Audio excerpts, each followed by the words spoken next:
So hello friends, welcome to exam planet. Sorry. तो आज है सिक्स्थ में।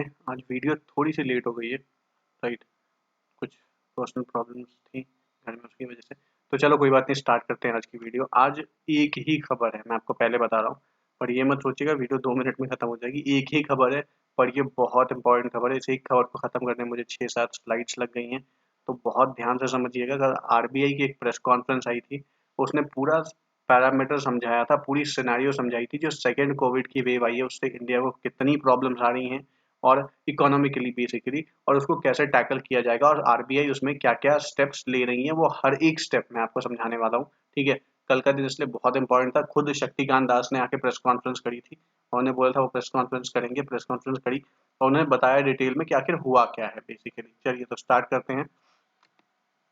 RBI governor announces measures to tackle second wave, promises more steps। ठीक है।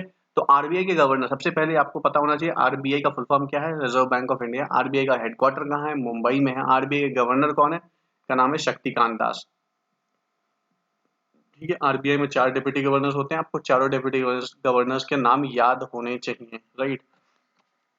तो अब चलिए स्टार्ट करते हैं। खबर सिर्फ इतनी सी थी कि आरबीआई गवर्नर ने एक प्रेस कॉन्फ्रेंस करी। आरबीआई गवर्नर ने, उसमें उन्होंने अनाउंस किया कि हम जो है बहुत सारे मेजर्स ले रहे हैं।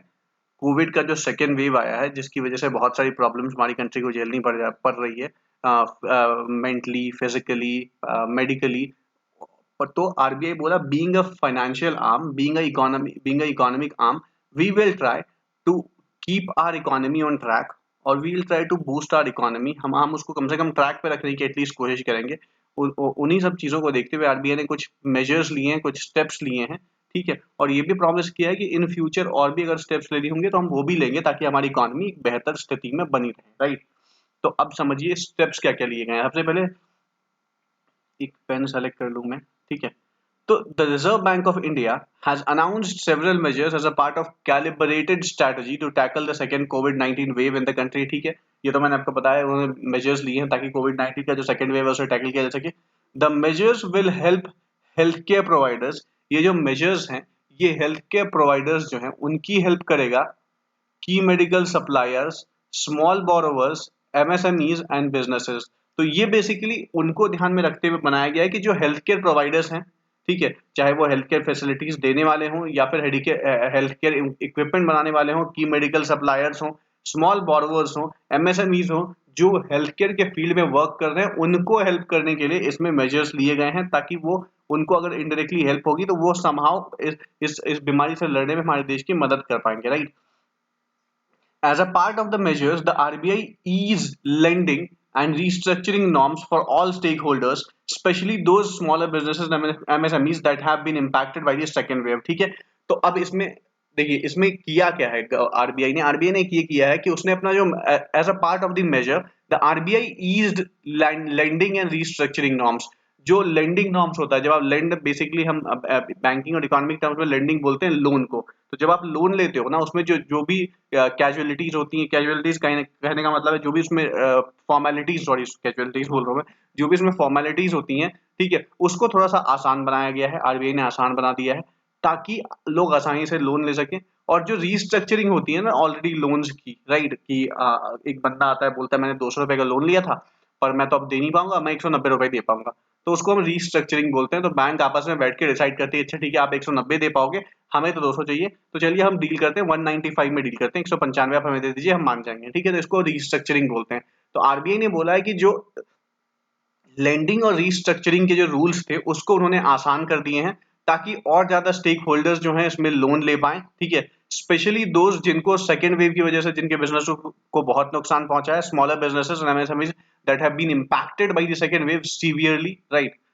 Priority lending facilities have also been announced. Priority sector lending facilities जो होती है वो भी अनाउंस किए गए हैं for vaccine manufacturers and firms engage in providing की medical supplies to hospitals during the pandemic. मैंने आपको बताया ऑलरेडी कि ऐसी सारी कंपनीज जो हेल्थ केयर इक्विपमेंट्स या हेल्थ केयर की किसी ऐसी चीज में इन्वॉल्व है उसको प्रोड्यूस करने के, जिसका समहाउ इम्पैक्ट कोविड पे है, तो उसको सरकारें बहुत हेल्प कर रही है। राइट। आरबीआई ने भी बोला कि हम आपकी मदद करेंगे, आप और प्रोडक्शन कीजिए, आपको पैसे चाहिए हम आपको देंगे, बट समहाउ ट्राई कि कोई भी चीज की शॉर्टेज हमारी कंट्री में ना हो, तो इसलिए आरबीआई ने बोला कि हम प्राइवेट सेक्टर लेंडिंग के अंतर्गत इसको लेके आएंगे ताकि बैंक इन सेक्टर्स को लोन दे पाए। अब देखिए, अब ऑफिशियली हम शुरू करते हैं। सबसे पहला क्या है? The first major announced by Shaktikanta Das was term liquidity facility of 50,000 crore to ease access to emergency health services. Okay, तो आरबीआई ने क्या किया है? RBI has proposed on tap liquidity of rupees 50,000 crore with tenure up to 3 years at repo rate. Under the scheme, banks can provide fresh lending support to a wide range of entities, including vaccine manufacturers, importers, and suppliers of vaccine and priority medical devices, hospitals and dispensaries, path labs, manufacturers and suppliers of oxygen and ventilators, importers, COVID-related drugs, logistics firms, and also patients for treatment. Okay, समझो।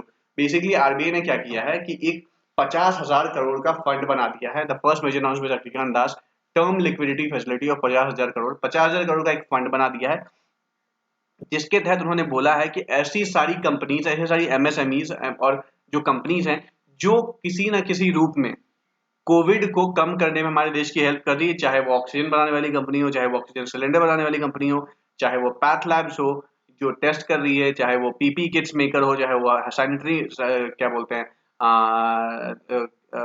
वो lab manufacturers हो, path labs वाले हो, dispensaries वाले हो, hospitals हो, ठीक है, जो मास्क बना रहे हैं, जो ग्लव्स बना रहे हैं, इन सारी कंपनीज को के लिए अलग से एक 50,000 करोड़ का वो रख दिया गया है, एक अमाउंट रख दिया गया है, ठीक है, जिसमें आरबीआई ने बोला कि अगर आपको लिक्विडिटी की कमी पड़ती है तो आप हमसे जाकर हमसे लेके जा सकते हैं। 3 साल का टेन्योर होगा और रेपो रेट के रेट में हम आपको ये वाला लोन दे देंगे, राइट? मतलब रेपो रेट जो होती है वो बहुत कम होती है। सरकार ने बोला हम रेपो रेट के दर पे ये लोन देंगे, 50,000 करोड़ का ये लोन होगा, जिसमें सिर्फ उन्हीं को ये लोन मिलेगा जो कहीं ना कहीं इस फील्ड में अपना कंट्रीब्यूशन कर रहे हैं और लोगों की मदद कर रहे हैं, राइट? तो ये थी पहली इसकी। सेकंड देखिए, the second major related to the special long term repo operations, that is special SLTRO, सुना होगा आपने। द सेकंड मेजर, तो जो दूसरा मेजर लिया गया वो है specially for long term repo operation, SLTRO, special long term repo operations for small finance bank. Small finance bank के लिए है ये, ठीक है, which primarily lend to micro unorganized and small industries. It has been decided to conduct special 3-year long-term repo operations of rupees 10,000 crore at a repo rate of SFBs, repo rate of for SFBs. Okay, ठीक है, इसको भी repo rate पे 10,000 करोड़ का loan दिया जाएगा, पर ये किनको दिया जाएगा? द सेकंड में special long term repo operation होगा, 3 साल का टेन्योर होगा इसमें। किसको दिया जाएगा? ये स्मॉल फाइनेंस बैंक को दिया जाएगा, which primarily lend to micro unorganised and small industries. जो ये माइक्रो अनऑर्गेनाइज्ड और स्मॉल इंडस्ट्रीज को ये लोन देती हैं, क्योंकि बड़ी कंपनियों को तो बड़ी बैंक भी लोन दे सकती है, पर छोटी छोटी कंपनियों को जो छोटे स्तर पे काम करेगा, उनको लोन नहीं मिलेगा तो वो बिखर जाएंगी, वो बिखर जाएंगी तो वहां की मार्केट बिखर जाएगी। तो आरबीआई ने बोला है कि हाँ, हम उनके ऊपर भी ध्यान देंगे जो छोटी दुकानें हैं, छोटे बिजनेसेस हैं, जो उस पर्टिकुलर एरिया को केटर करते हैं। अगर वो बिखर गए तो वहां की पूरी इकोनॉमी ठप पड़ जाएगी। तो आरबीआई ने बोला नहीं, हम उसको भी नहीं छोड़ेंगे, हम उसको भी लेके चलेंगे, उसको भी हम that is special long term repo operation के थ्रू लोन देंगे 3 साल का। उसके लिए आरबीआई ने 10,000 करोड़ रुपए सेट कर रखा है, टारगेट 10,000 करोड़ रुपए फंड अलोकेट कर रखा है कि इसमें से लोन दिया जाएगा इन लोगों को, ठीक है, और ये 3 साल का होगा, ठीक है। The facility will help them with fresh lending of up to rupees 10 lakh, और उसमें से भी मैक्सिमम किसी भी बंदे को 10 लाख से ज्यादा का लोन नहीं दिया जाएगा पर borrowers, and it will be available till October 31 2021, और ये अक्टूबर 31 2021 तक, अक्टूबर 31 2021 तक ही लागू है, राइट? उसके बाद ये स्कीम खत्म हो जाएगी। चलिए, तीसरा क्या है? तीसरा है small finance banks, small finance banks lending to micro finance institutions will be classified as priority sector lending. Okay, तो जो स्मॉल फाइनेंस बैंक है वो माइक्रो फाइनेंस इंस्टीट्यूशन को अगर लोन देती है तो उसको हम प्रायोरिटी सेक्टर लेंडिंग के अंतर्गत रखेंगे। The classification has been proposed in view of the fresh challenges brought on by the pandemic and to address the liquidity problems faced by the smaller MFIs, that is smaller that is MFIs, microfinance institution। तो ऐसा, तो उन्होंने बोला जो SFB होगी, जो small finance bank होगी, वो जब लोन देगी किसको? माइक्रो फाइनेंस इंस्टीट्यूशंस को, उसको भी हम लोग प्रायोरिटी सेक्टर लेंडिंग के अंतर्गत कंसिडर करेंगे, because the classification has been proposed on a view of the fresh challenges brought, क्योंकि जो नई नई चैलेंजेस आई हैं कोविड-19 की सेकंड वेव की वजह से, उसकी वजह से एमएफआईज को बहुत नुकसान पहुंचा है, ठीक है। तो सरकार ने बोला कि नहीं, एमएफआईज को अगर कोई भी एसएफबीज लोन देगी स्मॉल फाइनेंस बैंक, तो उसको हम प्रायोरिटी सेक्टर के अंतर्गत ही रखेंगे। Simply put, SFBs are now being permitted to lend the small MFIs with asset size of up to 500 crore, and this is likely to help individual borrowers on priority.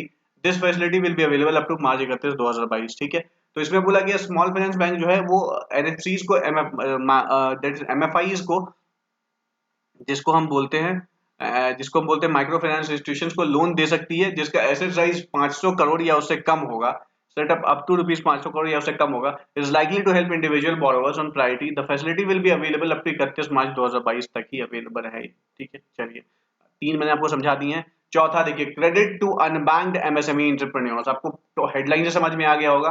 ठीक है, बहुत सारे ऐसे entrepreneurs होते हैं जो बैंक से जुड़े नहीं होते हैं, somehow they are not connected to bank, ना तो उनका अकाउंट होता है, ना तो उनको बैंक से कोई मतलब होता है। तो सरकार ने बोला ऐसे जो अनबैंक्ड एमएसएमई हैं और एंटरप्रेन्योर्स हैं छोटे शहरों में, गांव में, छोटे इलाकों में, जहां पे वो अपना काम तो कर रहे हैं और अच्छे से कर रहे हैं, पर कोविड की वजह से उनको नुकसान पहुंचा है, और अब क्योंकि वो बैंक के ग्राहक नहीं है, उन्होंने बैंक का जिंदगी में मुंह नहीं देखा है, तो अब उनको बैंक से कोई ज्यादा खास उम्मीद लगानी नहीं चाहिए, राइट। तो the RBI has also proposed to extension of a major for incentivising the flow of credit to MSME borrowers. तो आरबीआई तो पीएम मोदी ने बोला है कि नहीं, हमें ऐसे लोगों पे भी ध्यान देना पड़ेगा जो अनबैंक्ड हैं पर वो अपने धंधे में अच्छा काम कर रहे थे, लोगों की मदद कर रहे थे, तो ऐसे लोगों को भी हमें बंद नहीं होने देना है, उनको भी हमें सपोर्ट करना है, उनको भी हमें लोन देना है ताकि वो अपने कामों को दोबारा से सुचारू रूप से चला सके। The major was first announced in February 2021 and it allowed scheduled commercial banks to deduct credit disbursed to new MSME borrowers from their net demand and time liabilities for calculation of cash reserve ratio.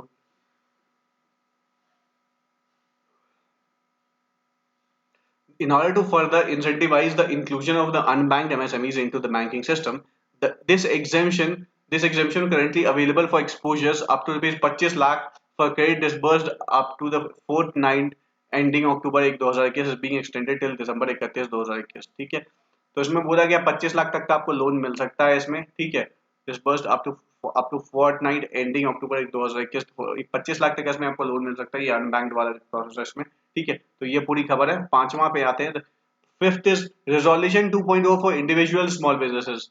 Shaktikanta Das जो कि हमारे governor हैं RBI के, said that the resurgence of the COVID-19 pandemic in India has led the disruption in economic activity due to localized restrictions. This has again hurt vulnerable category borrowers including individuals, small businesses and MSMEs। ठीक है, उन्होंने साफ साफ बोला है कि कोविड-19 की second wave आने की वजह से बहुत सारी प्रॉब्लम आई हैं। ठीक है, बहुत सारी दुकानें, बहुत सारी चीजें बंद होती जा रही हैं, उनके पास पैसे नहीं है चलाने के लिए। This has again hurt vulnerable category के लोग हैं उनको बहुत ज्यादा हेल्प किया इसने। बोरोवर्स हो गए इंक्लूडिंग इंडिविजुअल्स, स्मॉल बिजनेसेस और एमएसएमईज वाले लोग हैं, इनको बहुत ज्यादा नुकसान पहुंचा है। The RBI has allowed borrowers with aggregate exposure of up to 25 crore who have not valid availed restructuring under earlier framework and classified as standard on March 31 shall be eligible to be considered under the resolution 2.0 framework। ठीक है, तो बोला गया है RBI ने allow कर दिया, RBI has allowed borrowers including small business and MSMEs with aggregate exposure of the rupees 25 crore, जिनको aggregate exposure है जिनके पास 25 करोड़ था, who have not availed restructuring under earlier framework, जो इन्होंने इससे पहले भी मतलब समझाने के बाद, बातें बताने के बाद ये मान नहीं रहा था restricting the earlier framework and classified as standard, और इसको हमने standard classify किया हुआ है on March 31 2021 shall be eligible to be considered under resolution 2.0 framework। ठीक है, आगे चलते हैं। Restructuring under the proposed framework may be invoked up to September 30 2021 and shall have to be implemented within 90 days after the invocation।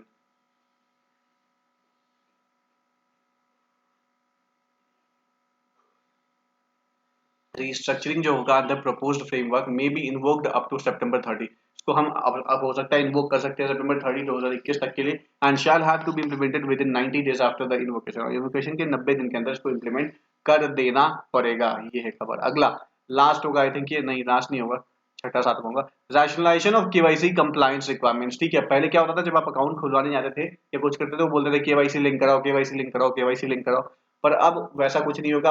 अब सरकार ने, RBI ने video KYC enable कर दी है। The RBI has also rationalized certain compliance requirements in view of the COVID-19 second wave.